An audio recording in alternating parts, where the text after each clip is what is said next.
Mes parents ont toujours défendu ma sœur même quand elle a vandalisé ma maison par jalousie, alors j'ai secrètement planifié. Et ce que j'ai révélé les a laissés sans voix. Je m'appelle Héloïse Dubois, 32 ans, décoratrice d'intérieur à Lyon, et j'ai grandi dans l'ombre de ma sœur cadette, Chloé. Tout au long de notre enfance, elle a toujours été l'enfant chéri, la favorite qui ne pouvait rien faire de mal. Quand Chloé a vandalisé ma maison victorienne fraîchement rénovée par pure jalousie, je m'attendais à ce que mes parents voient enfin la vérité. Au lieu de cela, ils l'ont défendue, malgré les preuves vidéo. Ce jour-là, j'ai décidé que c'en était assez. Avant de continuer mon histoire, dites-moi d'où vous regardez et cliquez sur ce bouton d'abonnement pour voir comment j'ai finalement exposé la vraie nature de ma sœur. En grandissant dans notre impeccable maison bourgeoise à Versailles, j'ai appris très tôt qu'il y avait des règles différentes pour Chloé et moi. Mes parents, Richard et Catherine Dubois, n'étaient pas de mauvaises personnes. C'étaient des professionnels accomplis et travailleurs qui nous offraient une vie confortable.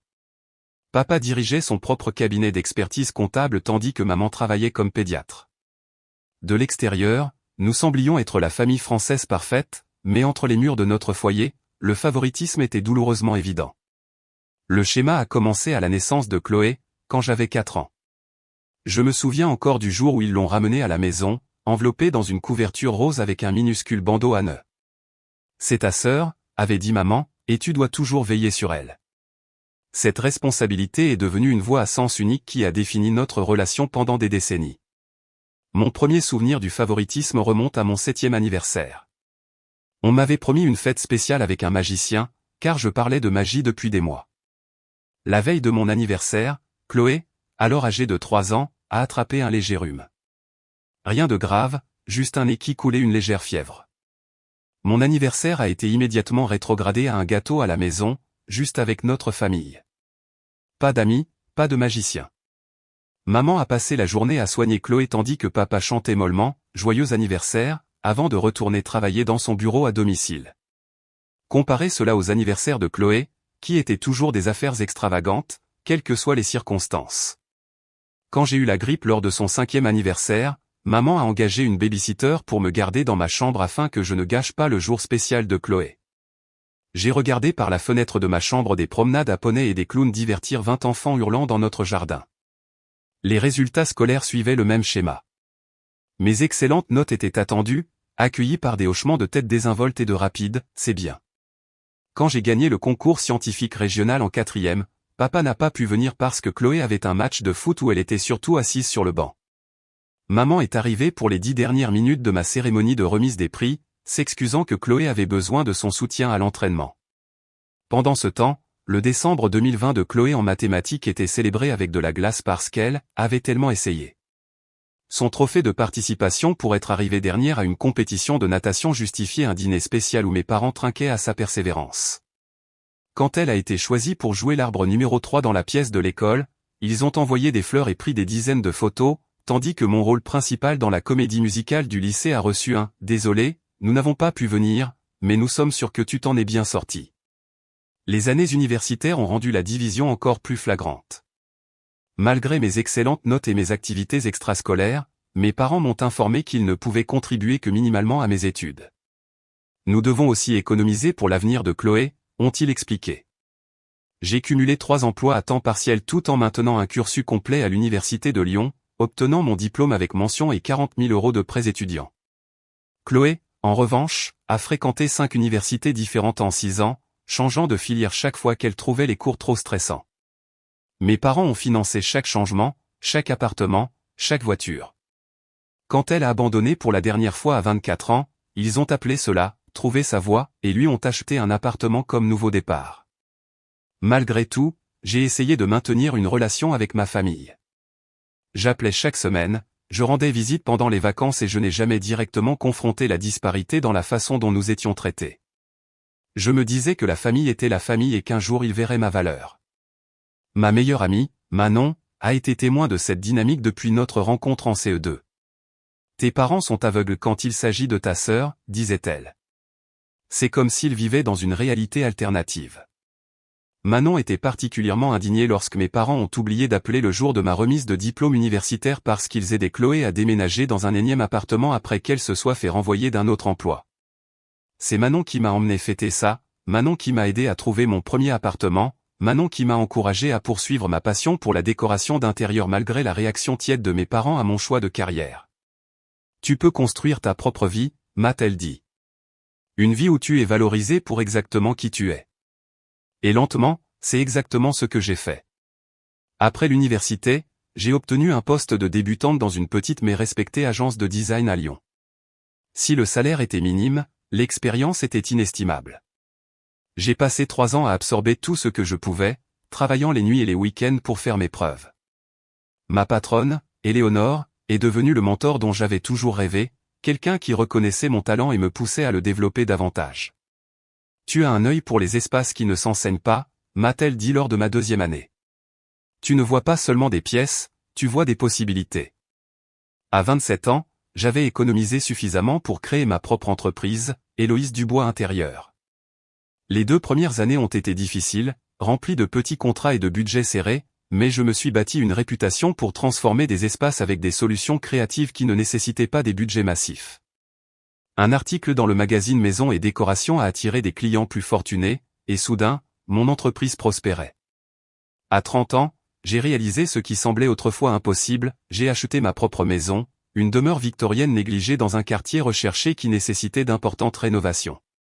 La maison était un désastre, avec du papier peint qui se décollait, une plomberie désuète et des planchers qui s'affaissaient au milieu, mais j'ai immédiatement vu son potentiel. Ce serait mon chef-d'œuvre, une vitrine de ma philosophie de conception et de mon style personnel. Pendant 18 mois, j'ai investi chaque euro et chaque minute de libre dans la rénovation. J'ai abattu des murs pour créer un plan ouvert au rez-de-chaussée tout en préservant les détails architecturaux d'origine. J'ai restauré les moulures ornées et refait les parquets. La cuisine a été entièrement modernisée avec des meubles sur mesure que j'ai conçus moi-même. Chaque salle de bain a été transformée en une retraite digne d'un spa. Chaque couleur, texture et luminaire a été soigneusement sélectionnée pour honorer l'histoire de la maison tout en la rendant fonctionnelle pour la vie moderne. Alors que ma maison et mon entreprise florissaient, la vie de Chloé continuait son schéma de faux départ et d'échecs. Elle enchaînait les emplois dans la vente au détail et les postes administratifs, ne durant jamais plus de quelques mois à chaque fois. Elle est retournée vivre chez nos parents 2 fois pendant cette période, chaque fois avec une histoire dramatique sur des patrons déraisonnables ou des lieux de travail toxiques. Les dîners de famille mensuels auxquels j'assistais encore consciencieusement devenaient de plus en plus tendus à mesure que mon succès devenait plus difficile à ignorer.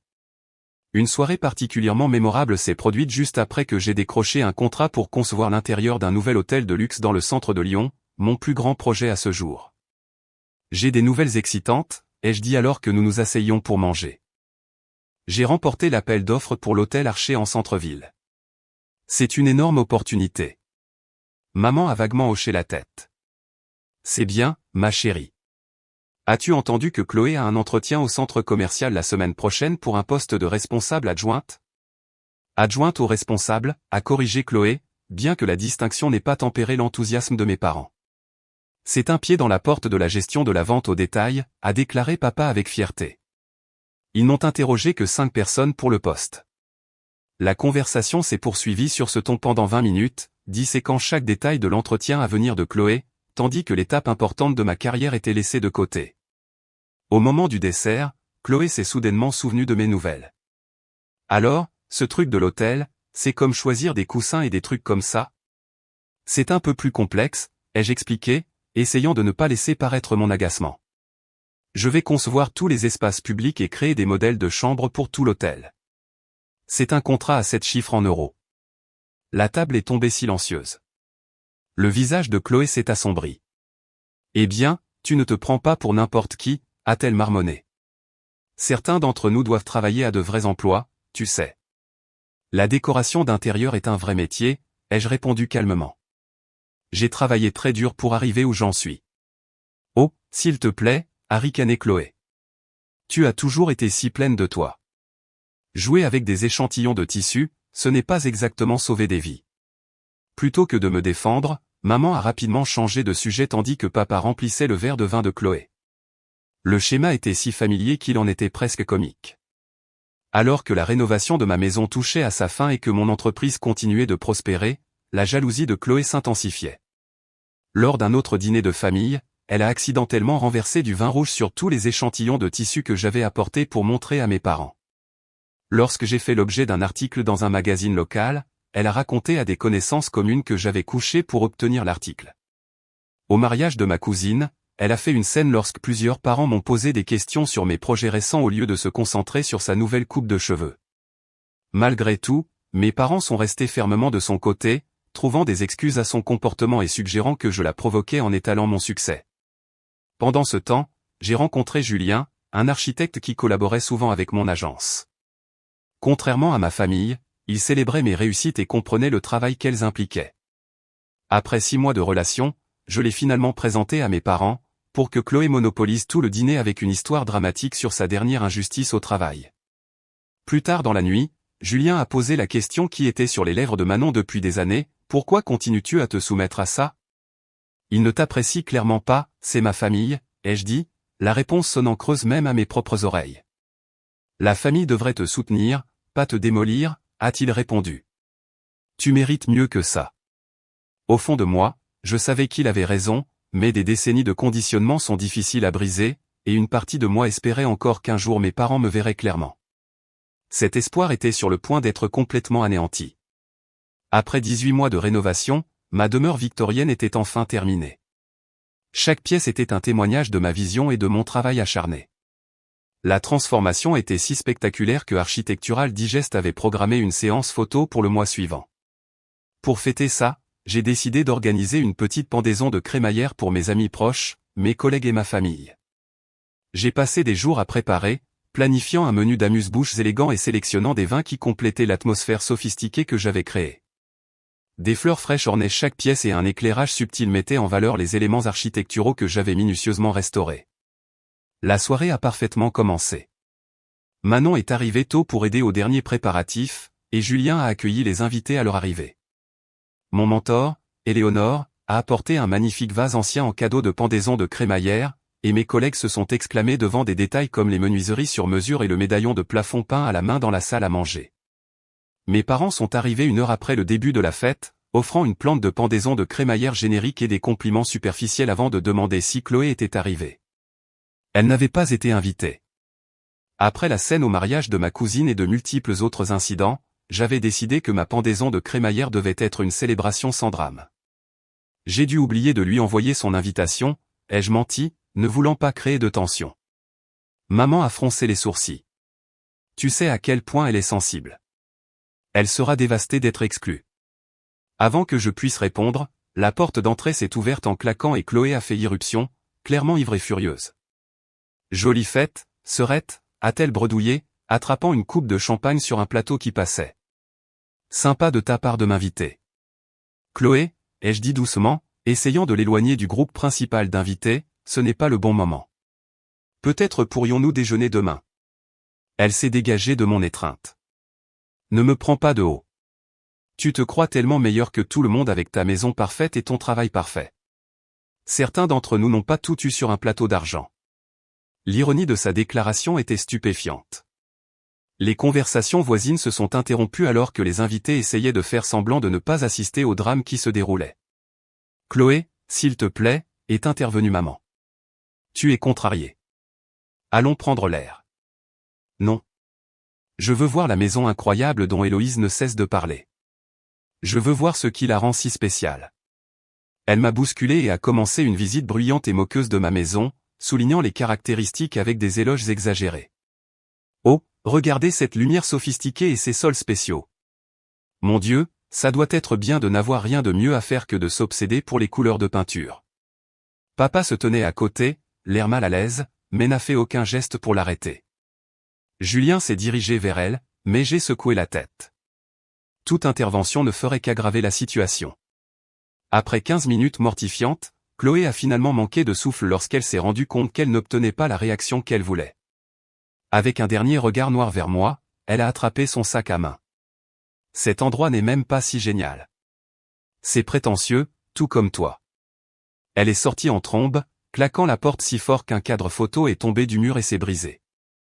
Mes parents l'ont suivi, maman s'arrêtant seulement pour dire « Tu sais comment elle est. Tu n'aurais pas dû l'exclure. » D'une manière ou d'une autre, j'ai réussi à sauver la soirée, faisant des blagues autodérisoires sur les drames familiaux pour apaiser la tension. Au moment où le dernier invité est parti vers minuit, j'étais épuisé mais soulagé que le pire soit passé. Je n'aurais pas pu me tromper davantage.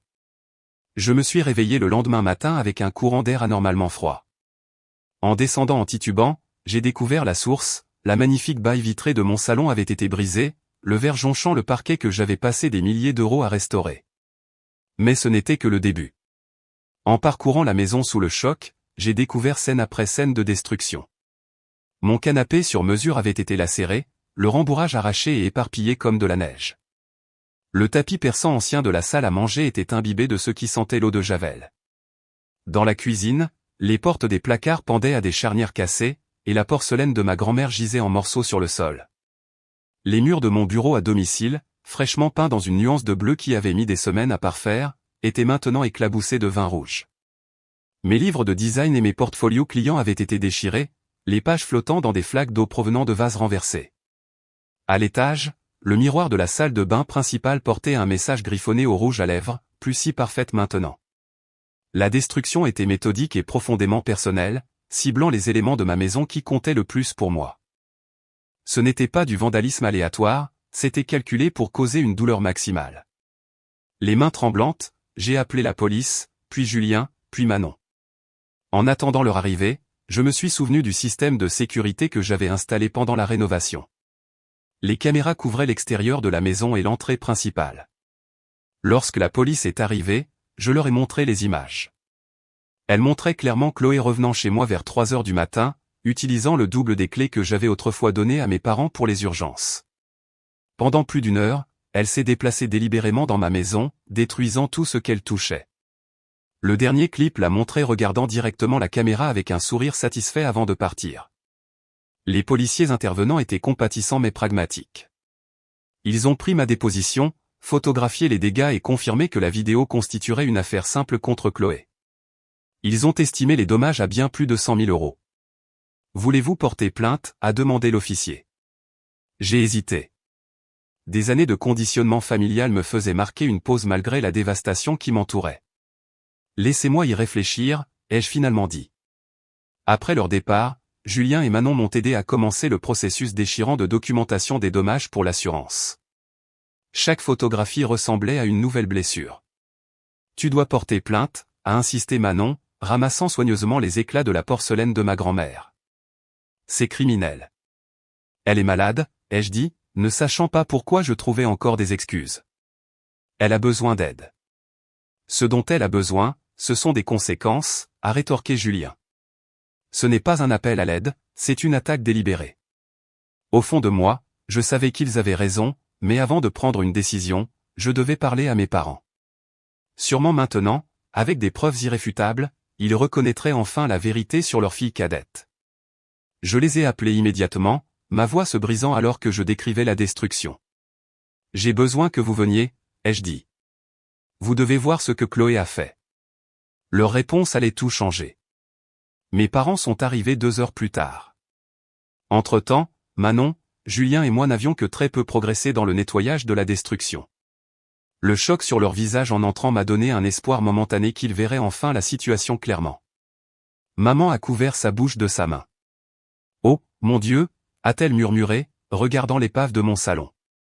Papa a secoué lentement la tête. « C'est considérable. » Je les ai conduits à travers la maison, pièce par pièce, documentant chaque acte de vandalisme délibéré, les meubles lacérés, les tapis décolorés, les héritages brisés, le message au rouge à lèvres sur le miroir. À chaque nouvelle scène de destruction, j'attendais leur colère, leur indignation en ma faveur. Lorsque nous avons terminé la visite, nous nous sommes réunis dans la cuisine, la seule pièce relativement intacte à l'exception de la vaisselle cassée. J'ai sorti mon ordinateur portable et j'ai lu les images de sécurité. La vidéo était indéniable, Chloé détruisant méthodiquement ma maison avec ce qui semblait être un plaisir sincère. J'ai déposé une plainte à la police, ai-je dit après la fin de la vidéo, et je vais soumettre une déclaration de sinistre à l'assurance. Mais la franchise est de 20 000 euros, sans parler des objets qui ne peuvent pas être remplacés. J'ai attendu leur réponse, certaine que les preuves étaient trop accablantes pour être niées. Maman a soupiré lourdement et a échangé un regard avec papa. « Héloïse, commença-t-elle prudemment, as-tu envisagé ce que tu aurais pu faire pour provoquer cela ?» La question m'a frappé comme un coup physique. Provoquer ? Vous êtes sérieux en ce moment? Nous savons que tu l'as exclue de ta fête, a dit papa. C'était très blessant pour elle. Alors ça justifie de détruire ma maison? Vous vous entendez? Maman a tendu la main vers la mienne, que j'ai retirée. Ma chérie, tu sais que Chloé a du mal avec ses émotions. Elle a toujours été plus sensible que toi. Sensible? Ma voix s'est élevée malgré mes efforts pour rester calme. Elle a causé plus de 100 000 € de dégâts. Elle a détruit des héritages familiaux. Elle a écrit des messages menaçants sur mon miroir. Elle buvait, a offert papa, comme si cela expliquait tout. Elle traverse une période difficile ces derniers temps. Nous ne disons pas que ce qu'elle a fait était bien, a ajouté rapidement maman, mais tu as toujours été jalouse de l'attention que nous lui portions. L'accusation était si absurde que j'ai éclaté de rire. J'ai été jalouse? Vous vous entendez seulement? Votre fille est filmée en train de commettre un acte de vandalisme criminel, et c'est moi le problème. Il n'y a pas besoin d'être dramatique, a dit papa d'un ton dédaigneux. Ce ne sont que des choses. Les choses peuvent être remplacées. Et la porcelaine de ma grand-mère? Le dessus de lit qu'elle m'a fait? Ce ne sont que des choses? Cette attitude n'aide pas, a dit maman. Si tu avais été plus compréhensive des sentiments de Chloé au fil des ans, peut-être que cela ne serait pas arrivé. Je les ai regardés, voyant enfin avec une clarté parfaite la dynamique qui avait façonné toute ma vie. Quoi que Chloé fasse, aussi destructrice ou nuisible soit-elle, elle serait toujours la victime à leurs yeux, et on attendrait toujours de moi que je comprenne, que je pardonne, que je m'accommode. Je porte plainte, ai-je dit doucement. Cette annonce les a sortis de leur complaisance. Tu ne peux pas être sérieuse, a dit papa. C'est ta sœur. C'est une femme de 30 ans qui a délibérément détruit ma maison, ai-je répondu. Les actions ont des conséquences. Nous paierons les dommages, a offert rapidement maman, tout ce que l'assurance ne couvre pas, à une condition, a ajouté papa. Tu laisses tomber cette absurdité de porter plainte. Le marché était si familier, protéger Chloé des conséquences en échange d'une compensation symbolique. Cela avait été le schéma de toute ma vie, et il s'attendait à ce que je rentre dans le rang une fois de plus. Non, ai-je dit, le seul mot me semblant être la liberté. Il ne s'agit pas d'argent. Il s'agit que Chloé assume ses responsabilités pour une fois dans sa vie. Tu as toujours été dur avec elle, a dit maman, les larmes aux yeux. Toujours à la juger de ne pas être aussi parfaite que toi. L'absurdité de cette déclaration m'a laissé sans voix. Je pense que vous devriez partir, a dit Julien, intervenant alors qu'il me voyait en difficulté. Héloïse a besoin de gérer cette situation sans stress supplémentaire. C'est une affaire de famille, a rétorqué papa. Ça ne te concerne pas, ça me concerne quand vous entrez dans sa maison détruite et que vous la blâmez pour ça, a répondu Julien d'une voix égale. Mes parents ont rassemblé leurs affaires, maman pleurant doucement, papa fumant silencieusement. À la porte, maman s'est retournée. S'il te plaît, reconsidère, Héloïse. Cela va déchirer la famille. Après leur départ, je me suis effondré sur une chaise de cuisine, émotionnellement épuisé. Je ne peux pas croire qu'ils la défendent encore, a dit Manon, incrédule. Je peux, ai-je répondu. C'est ce qu'ils ont toujours fait. Ce soir-là, les SMS ont commencé à arriver de la part de membres de la famille élargie.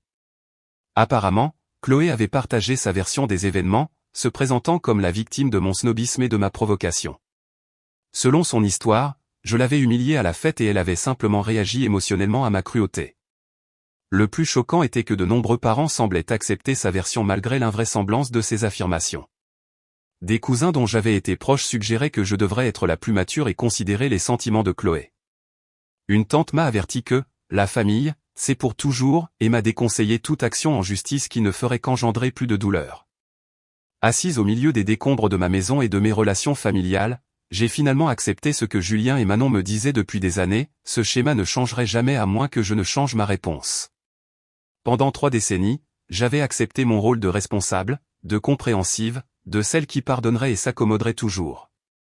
J'avais espéré qu'éventuellement mes parents verraient la vérité sur leur fille, mais les événements des dernières 24 heures avaient complètement brisé cet espoir. Il était temps d'adopter une nouvelle approche. Le lendemain matin, j'ai appelé la police et j'ai officiellement porté plainte contre Chloé pour effraction, vandalisme et destruction de biens. L'inspecteur chargé de mon dossier a examiné les images de sécurité et m'a assuré que c'était une affaire simple. Chloé serait probablement arrêtée dans les jours suivants. Ensuite, j'ai appelé ma compagnie d'assurance et j'ai soumis une déclaration de sinistre, fournissant le numéro du rapport de police et offrant les images de sécurité comme preuve. L'expert en sinistre a sifflé lorsque je lui ai envoyé par email des photos de la destruction. C'est personnel, a-t-il observé. La plupart des actes de vandalisme sont aléatoires, mais ça, c'était ciblé. C'était ma sœur, ai-je dit, les mots encore douloureux à prononcer. Les situations familiales sont toujours les plus difficiles, a-t-il répondu avec sympathie. Nous accélérons votre demande autant que possible. Une fois ces tâches immédiates accomplies, j'ai dû faire face à la perspective intimidante de reconstruire ma maison et ma vie. L'argent de l'assurance finirait par couvrir la plupart des dommages matériels, mais le bilan émotionnel était plus difficile à quantifier. Sur la suggestion de Julien, j'ai pris rendez-vous avec le docteur Amélie Foster, une thérapeute spécialisée dans les traumatismes familiaux. Lors de notre première séance, j'ai partagé l'histoire du favoritisme et le récent incident de vandalisme. Le docteur Foster a écouté attentivement, posant occasionnellement des questions de clarification, mais me laissant surtout parler. Ce que vous décrivez, a-t-elle dit après que j'ai terminé, est une dynamique familiale classique appelée bouc émissaire. Vous avez été choisi pour le rôle de l'enfant responsable et autonome, tandis que votre sœur s'est vue attribuer le rôle de la personne fragile ayant besoin de protection. Vos parents ont tellement investi dans ces récits qu'ils ne peuvent vous voir clairement ni l'une ni l'autre. Alors il n'y a rien que je puisse faire pour changer leur perspective, ai-je demandé. Changer les autres est rarement possible, a-t-elle répondu, mais changer la façon dont vous leur répondez, établir des limites saines et aborder votre propre traumatisme lié à cette dynamique, cela est sous votre contrôle. Au cours des semaines suivantes, alors que je travaillais avec des entrepreneurs pour réparer ma maison et avec le docteur Foster pour réparer mon estime de moi, une idée a commencé à germer. L'incident de vandalisme m'avait forcé à voir ma dynamique familiale avec une nouvelle clarté, mais mes parents restaient retranchés dans leur perspective déformée. Peut-être avaient-ils besoin d'un moment de clarté similaire, d'une révélation indéniable qui rendrait la vérité impossible à ignorer. Dans ce but, j'ai contacté Pascal Renaud, un détective privé recommandé par mon avocat. Lors de notre première rencontre, j'ai expliqué ce que je cherchais. J'ai besoin de comprendre toute l'étendue du comportement destructeur de ma sœur, ai-je dit. Je soupçonne que le vandalisme de ma maison n'est pas un incident isolé, mais fait partie d'un schéma que j'ai été conditionné à ignorer ou à excuser. Pascal a hoché la tête. Les affaires de famille sont toujours compliquées. Quelles informations spécifiques espérez-vous découvrir? Tout ce qui révèle qui elle est vraiment, au-delà du personnage que mes parents ont choisi de voir. Problèmes financiers, problèmes juridiques, schéma relationnel, toxicomanie. J'ai besoin de savoir à quoi j'ai affaire. Pendant le mois suivant, alors que ma maison était en cours de restauration et que l'affaire pénale de Chloé suivait son cours, Pascal a mené son enquête. Je n'en ai parlé à personne, pas même à Julien ou Manon. C'était un voyage que je devais entreprendre seul. Pendant ce temps, Chloé a été arrêtée, enregistrée et libérée sous caution payée par mes parents. Elle a reçu l'ordre de rester loin de moi et de ma propriété comme condition de sa libération. Mes parents appelaient quotidiennement, alternant culpabilisation, accusation colérique et supplication larmoyante pour que je retire les charges. Je laissais leurs appels aller à la messagerie vocale, écoutant leurs messages mais répondant rarement. Quelques semaines après l'avoir engagé, Pascal a remis son rapport. Vous voudrez peut-être vous asseoir pour ça, m'a-t-il conseillé en plaçant un épais dossier sur la table de ma cuisine. Ce qu'il avait découvert était plus troublant que je ne l'avais imaginé. Le schéma de comportement destructeur de Chloé s'étendait bien au-delà de la dynamique familiale. D'abord, il y avait les délits financiers. Chloé avait ouvert plusieurs cartes de crédit au nom de nos parents, accumulant plus de 75 000 € de dettes qu'ils avaient apparemment remboursées sans signaler la fraude. Elle avait été renvoyée de 3 emplois pour vol, bien qu'aucune plainte n'ait été déposée parce que les employeurs avaient été dédommagés, probablement par mes parents. Ensuite, il y avait les problèmes de toxicomanie. Chloé avait 2 condamnations pour conduite en état d'ivresse qui n'étaient jamais apparues sur son casier judiciaire, probablement encore grâce aux relations de mon père dans le milieu juridique local. Elle était entrée et sortie de cure de désintoxication 3 fois au cours des 5 dernières années, quittant toujours l'établissement contre avis médical. Le plus troublant étaient les schémas relationnels. Un ex-petit ami avait obtenu une ordonnance restrictive contre elle après qu'elle ait vandalisé sa voiture et son appartement dans un accès de rage jalouse, très similaire à ce qu'elle avait fait chez moi. Un autre ex avait des enregistrements d'appels téléphoniques menaçants où Chloé avait promis de le détruire pour avoir rompu avec elle. La bombe finale est arrivée vers la fin du rapport. Pascal avait découvert qu'au cours de l'année écoulée, Chloé avait systématiquement volé sur les comptes de retraite de mes parents, transférant régulièrement de petites sommes vers un compte offshore à son nom. Le total approchait maintenant les 200 000 euros, ce qui expliquait leurs difficultés financières croissantes malgré leurs revenus confortables. Ils n'en ont aucune idée, n'est-ce pas, ai-je demandé à Pascal. D'après leurs récentes décisions financières, je ne crois pas, a-t-il confirmé. Ils ont contracté une deuxième hypothèque sur leur maison, probablement pour couvrir des dépenses imprévues comme la caution de Chloé, les frais de justice et la franchise de votre assurance. Après le départ de Pascal, je suis resté assise avec les informations, essayant de comprendre ce que cela signifiait pour ma famille. Chloé n'était pas seulement gâtée ou émotionnellement instable, elle était dangereuse, à la fois pour elle-même et pour les autres. Et la complaisance de mes parents avait permis à son comportement destructeur de s'aggraver sans contrôle pendant des années. J'ai examiné attentivement mes options. Je pouvais envoyer le rapport à mes parents immédiatement, mais sans contexte, ils pourraient le rejeter comme une attaque contre Chloé. Je pouvais confronter Chloé directement, mais cela entraînerait probablement plus de destruction et de déni. Ce dont j'avais besoin, c'était d'un environnement contrôlé où la vérité pourrait être présentée de manière exhaustive, avec des preuves qui ne pourraient être ni rejetées ni expliquées. Un cadre où mes parents seraient forcés de voir la réalité qu'ils évitaient depuis des décennies. Comme par hasard, une invitation est arrivée par la poste, la célébration du 40e anniversaire de mariage de mes parents, prévue le mois suivant dans leur cercle privé. Toute la famille élargie serait là, y compris de nombreux parents qui avaient pris le parti de Chloé après l'incident de vandalisme. Ce serait l'occasion parfaite de briser enfin le cycle de complaisance et de déni qui avait empoisonné notre famille pendant 30 ans.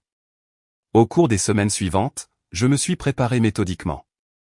J'ai organisé les découvertes de Pascal en une présentation claire et factuelle, en me concentrant sur les preuves documentées plutôt que sur les spéculations ou les émotions. J'ai rassemblé des rapports de police, des dossiers financiers, des documents médicaux et des témoignages de personnes ayant subi le comportement destructeur de Chloé. J'ai créé des sauvegardes numériques de tout, anticipant que Chloé ou mes parents pourraient tenter de détruire les preuves physiques. J'ai préparé une présentation PowerPoint qui pourrait être affichée sur mon ordinateur portable si nécessaire, bien que j'espérais qu'une révélation plus privée serait possible. À l'approche de la fête d'anniversaire, mon anxiété a augmenté. Faisais-je la bonne chose? Cela aiderait-il ma famille à guérir ou causerait-il simplement plus de douleur? Étais-je motivé par la justice ou par des décennies de ressentiment?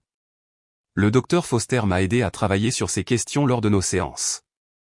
La vérité, présentée avec clarté et sans malice, n'est pas quelque chose dont vous devez vous sentir coupable, m'a-t-elle assuré. Vos parents et votre sœur ont choisi de vivre dans le déni, et ce choix a causé du tort à tout le monde, y compris à eux-mêmes. La veille de la fête, Julien est venu m'aider à finaliser mes préparatifs. Il avait soutenu mon plan, bien qu'inquiet du bilan que cela pourrait avoir sur moi. Es-tu sûr de vouloir faire ça seul, a-t-il demandé alors que nous organisions les documents dans un portefeuille. Je pourrais venir avec toi. J'ai besoin de faire ça moi-même, ai-je répondu, mais merci de ta proposition. Il m'a serré dans ses bras. Je suis fier de toi, tu sais. Cela demande un courage incroyable. Alors que j'étais allongé dans mon lit cette nuit-là, incapable de dormir, j'ai pensé au long voyage qui m'avait mené à ce moment. Les années à accepter moins que ce que je méritais, à trouver des excuses à un comportement inexcusable, à espérer une reconnaissance qui n'est jamais venue. Demain marquerait la fin de ce voyage et le début de quelque chose de nouveau, que ma famille choisisse d'en faire partie ou non. Pour la première fois de ma vie, je prenais le contrôle du récit, et quoi qu'il arrive à la fête d'anniversaire, je savais que je ne redeviendrais jamais le bouc émissaire de la famille. Le matin de la célébration de l'anniversaire de mes parents s'est levé, clair et lumineux. Je me suis habillé avec soin d'une robe fourreau bleu marine, professionnelle mais appropriée pour l'occasion. Le portefeuille contenant les preuves était glissé dans un élégant sac fourre-tout en cuir assorti à mes chaussures, ne ressemblant à rien de plus qu'à un cadeau d'anniversaire attentionné. Mes mains tremblaient légèrement alors que j'appliquais mon maquillage, une manifestation physique de l'anxiété qui me rongeait. Les enjeux étaient énormes. D'ici la fin de la journée, la dynamique de ma famille serait irréversiblement modifiée, pour le meilleur ou pour le pire.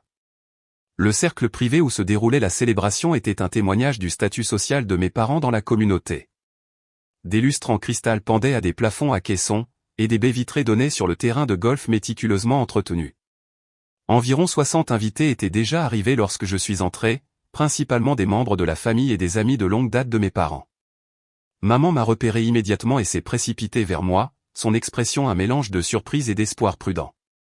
Nous ne nous étions pas parlé en personne depuis le lendemain du vandalisme. « Héloïse, tu es venue ?» a-t-elle dit, tendant la main pour une étreinte que j'ai permise mais à laquelle je n'ai pas répondu avec enthousiasme. Nous n'étions pas sûrs. « Je ne manquerai pas votre anniversaire », ai-je répondu, les mondanités sociales me semblant étranges après tout ce qui s'était passé. « Ton père sera si heureux », a-t-elle poursuivi, jetant un coup d'œil autour d'elle. Il salue juste les Henderson. Tu te souviens de Guillaume et Patricia? J'ai hoché la tête, saisissant l'occasion d'inspecter la pièce. Pas de signe de Chloé pour l'instant. Est-ce que Chloé vient? Ai-je demandé nonchalamment. Le sourire de maman s'est légèrement effacé. Oui, elle est un peu en retard. Elle a été tellement stressée par cette affaire judiciaire. Les médecins ont ajusté ses médicaments, et ça la rend un peu somnolente le matin. Les excuses familières, présentées comme si l'affaire judiciaire n'était pas le résultat direct des actions délibérées de Chloé. Certaines choses ne changent jamais. Papa nous a repérés et s'est dirigé vers nous, son salut tout aussi hésitant mais plein d'espoir. Héloïse, content de te voir. La gêne initiale s'est progressivement dissipée alors que je circulais dans la fête, saluant parents et amis de la famille. Beaucoup semblaient soulagés que je sois là, espérant peut-être que ma présence signalait une réconciliation. Quelques-uns m'ont lancé des regards entendus ou m'ont serré le bras en signe de soutien silencieux. Apparemment, tout le monde n'avait pas été convaincu par la version des événements de Chloé. 1 heure après le début de la célébration, Chloé est finalement arrivée, faisant une entrée typiquement dramatique. Elle portait une robe légèrement trop formelle pour l'occasion, son maquillage était lourd et ses mouvements quelque peu erratiques. Les signes de toxicomanie étaient clairs pour moi maintenant que je savais quoi chercher. Elle a hésité un instant en me voyant, puis a affiché un large sourire faux et s'est dirigée directement vers nos parents, les embrassant avec effusion et leur présentant un paquet soigneusement emballé. De l'autre côté de la pièce, je pouvais voir maman lui tapoter le dos, la calmant, comme si Chloé était celle qui avait besoin de réconfort dans cette situation. Je suis resté à distance, regardant Chloé travailler la pièce, jouant à la perfection le rôle de la fille dévouée. Elle riait trop fort aux blagues, touchait les bras des gens lorsqu'elle leur parlait et jetait constamment des regards dans ma direction pour s'assurer que j'assistais à sa performance. Le déjeuner a été servi, une affaire formelle avec plusieurs plats et du champagne à flot. J'étais assise à une table avec des cousins et des tantes, délibérément séparés de la table familiale où mes parents étaient assis avec Chloé et mes grands-parents. Après le repas, les toasts ont commencé. Divers amis et membres de la famille se sont levés pour partager des souvenirs et des félicitations. Quand ce fut le tour de Chloé, elle s'est approchée du microphone avec un soin exagéré, une coupe de champagne à la main. « Aux meilleurs parents que l'on puisse souhaiter », a-t-elle commencé, ces mots légèrement pâteux. « Vous avez toujours été là pour moi, contre vent et marée. Vous m'avez montré ce que signifie l'amour inconditionnel. » Elle a marqué une pause pour l'effet, puis a continué avec un regard dans ma direction. « Tout le monde n'apprécie pas la merveilleuse famille que nous avons. Certains d'entre nous pensent que nous sommes trop bien pour les réunions de famille, à moins qu'il n'y ait une occasion d'étaler nos carrières sophistiquées et nos maisons parfaites. » Un murmure inconfortable a parcouru la foule. C'était censé être un toast à nos parents, pas une tribune pour régler des comptes. Mais maman et papa nous ont toujours appris la valeur du pardon, a poursuivi Chloé, apparemment inconsciente de la tension. Alors je pardonne à ma sœur son snobisme et sa méchanceté. C'est ce que fait la famille. Elle a levé sa coupe plus haut. À 40 autres années avec les parents les plus généreux et les plus aimants du monde. Je vous aime tellement tous les deux. Les applaudissements ont été polis mais discrets, les invités clairement mal à l'aise face à la nature inappropriée de son toast. Papa s'est penché pour lui chuchoter quelque chose à l'oreille alors qu'elle s'asseyait, mais elle l'a repoussé d'un geste de la main. Puis est venu le moment qui a cristallisé ma résolution. Toujours sous l'effet de son toast, Chloé s'est relevée et a fait une annonce. Et j'ai une merveilleuse nouvelle. Maman et papa m'ont généreusement proposé d'utiliser leur maison du lac pour l'été pendant que je cite, me remets sur pied. N'est-ce pas incroyable? La maison du lac.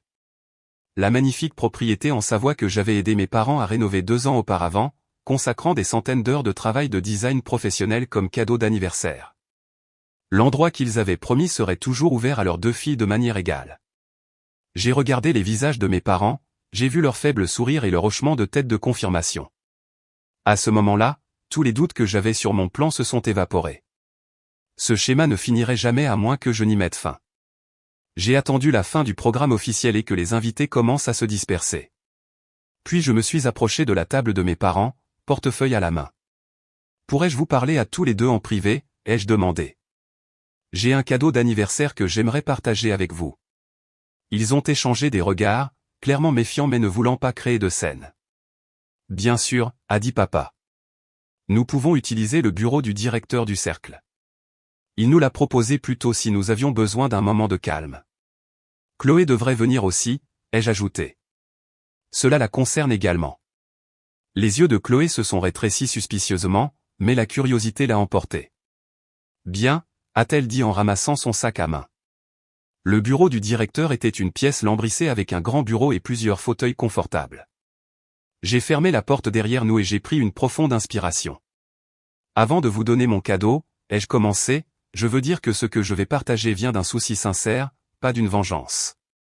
J'ai passé des semaines à me demander si c'était la bonne marche à suivre, et je crois que ça l'est. » « De quoi parles-tu » a exigé Chloé, son élocution toujours légèrement pâteuse.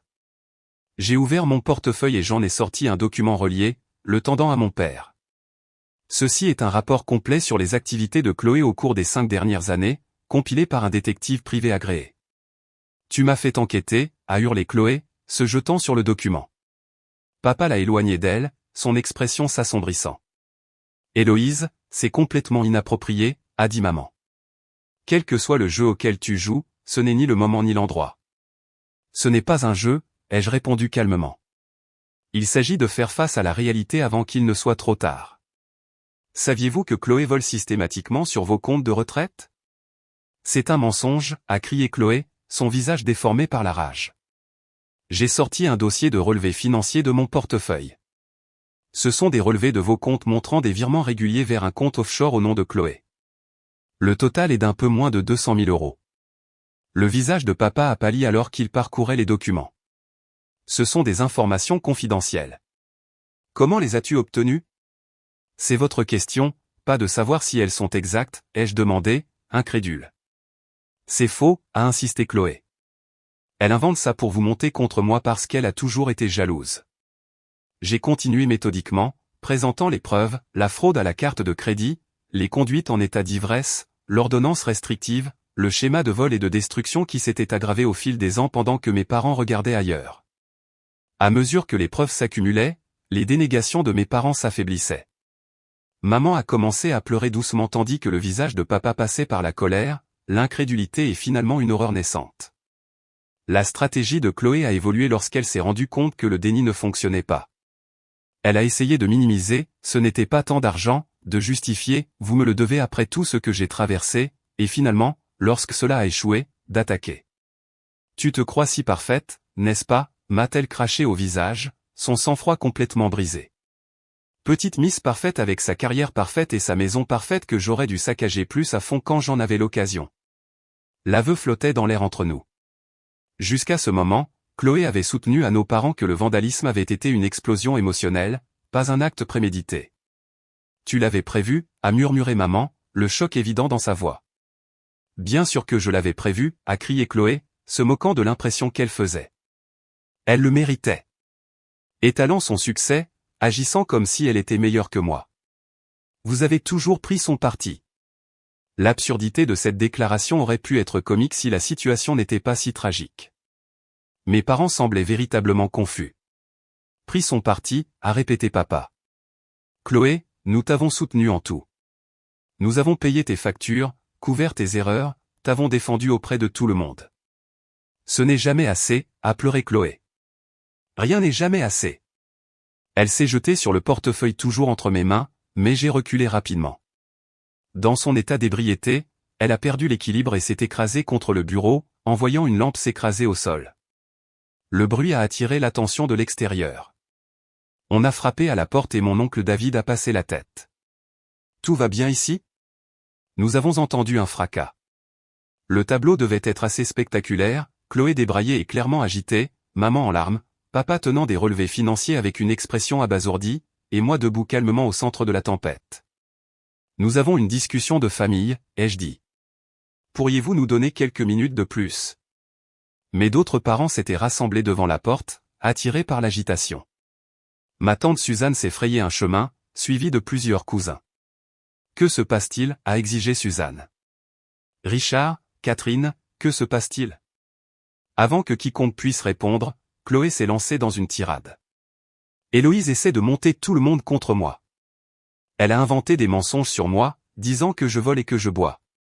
Ce ne sont pas des mensonges, Chloé, ai-je dit doucement, et au fond de toi, tu le sais. Voler, a demandé mon grand-père, sa voix sèche malgré ses 80 ans. Voler quoi? La situation échappait à mon plan minutieux. Ce que j'avais prévu comme une confrontation privée devenait une exposition publique. Mais peut-être que c'était nécessaire. Le déni collectif de la famille avait autant permis à Chloé d'agir que l'aveuglement individuel de mes parents. Chloé puise de l'argent dans les comptes de retraite de maman et papa, ai-je expliqué, en gardant ma voix égale, entre autres comportements préoccupants. Essentiellement, les pièces du puzzle se mettent en place, avons-nous murmuré, alors que de plus en plus de membres de la famille se pressaient dans l'embrasure de la porte, la célébration de l'anniversaire étant maintenant complètement déraillée. Des bribes d'informations circulaient dans le groupe, chaque révélation étant accueillie par des halètements ou des murmures de confirmation de la part de ceux qui avaient soupçonné que quelque chose n'allait pas. Chloé, réalisant qu'elle perdait le contrôle du récit, a eu recours à sa tactique finale, la sortie dramatique. Je n'ai pas à écouter ça, a-t-elle déclaré en attrapant son sac à main. Aucun de vous ne m'a jamais comprise. Elle s'est frayé un chemin à travers les parents rassemblés, manquant de renverser ma grand-mère âgée dans sa hâte de s'échapper. Dans le silence abasourdi qui a suivi, mon père a baissé les yeux sur les relevés financiers toujours entre ses mains, puis sur le rapport de l'enquêteur sur le bureau. Tout cela est vrai, a-t-il demandé, sa voix à peine audible. Chaque mot, ai-je confirmé. Je l'ai vérifié indépendamment. Je suis désolé de faire ça aujourd'hui, mais vous deviez savoir. Pourquoi, a demandé maman, les larmes coulant sur son visage. Pourquoi nous ferait-elle ça après tout ce que nous avons fait pour elle? C'est mon cousin Michel, psychologue, qui a répondu. Parce que tout ce que vous avez fait pour elle lui a appris qu'elle n'a pas à être responsable de ses actes. Vous avez entretenu sa dépendance et son trouble de la personnalité, pas aidé. La dure vérité a atterri comme un coup physique. Mes parents semblaient vieillir de plusieurs années en quelques minutes, le poids de leur erreur de plusieurs décennies s'abattant enfin sur leurs épaules. La famille élargie a commencé à se disperser, murmurant des promesses d'appeler plus tard et des félicitations maladroites pour l'anniversaire. La célébration était effectivement terminée, remplacée par la sombre réalité d'une crise familiale trop longtemps ignorée. Lorsqu'il ne resta plus que la famille immédiate, papa s'est affalé sur une chaise, l'air complètement défait. Que faisons-nous maintenant, a-t-il demandé, la question ne s'adressant à personne en particulier. Vous lui obtenez une vraie aide, ai-je dit doucement.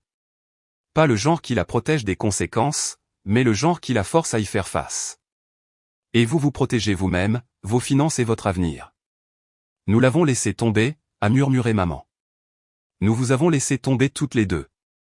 J'ai tendu la main et j'ai pris la sienne, offrant la première véritable connexion que nous ayons eue depuis des mois. Il n'est pas trop tard pour changer de cap, pour aucun d'entre nous. Les suites de la fête d'anniversaire ont été à la fois plus difficiles et plus curatives que je n'aurais pu l'anticiper. Pendant 2 semaines, mes parents sont restés silencieux, ne répondant ni à mes appels ni à mes messages. Je comprenais qu'ils avaient besoin de temps pour tout assimiler, pour pleurer le fantasme qu'ils avaient construit autour de Chloé et pour reconnaître leur rôle dans la complaisance envers son comportement destructeur. Pendant ce temps, je me suis concentré sur les soins personnels et la relance de mon activité professionnelle, qui avait inévitablement souffert pendant les semaines de crise familiale. Les rénovations de ma maison vandalisée étaient presque terminées, avec seulement quelques finitions restantes. Chaque réparation me semblait symbolique, une représentation tangible de mon propre processus de guérison. 17 jours après la fête d'anniversaire, mon père s'est présenté à ma porte sans prévenir. Il avait l'air hagard, avec de nouvelles rides autour des yeux et des cheveux gris qui semblaient s'être multipliés du jour au lendemain. Puis-je entrer, a-t-il demandé, sa confiance habituelle remplacée par de l'hésitation.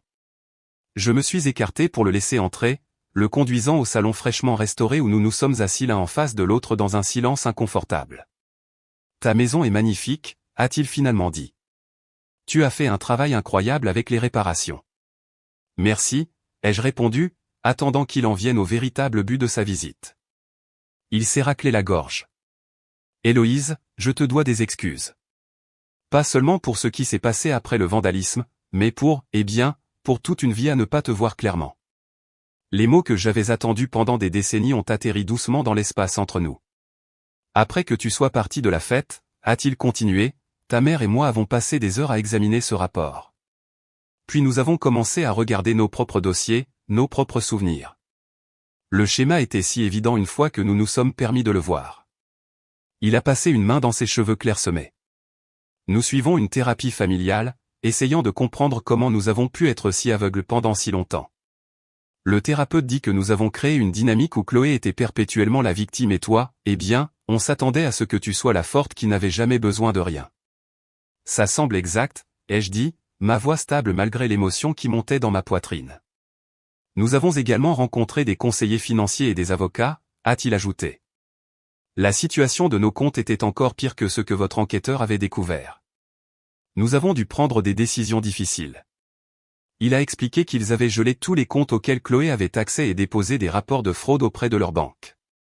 Ils avaient consulté un spécialiste en toxicomanie et prévoyaient une intervention pour faire entrer Chloé dans un programme de traitement résidentiel à long terme axé à la fois sur la toxicomanie et les problèmes de comportement.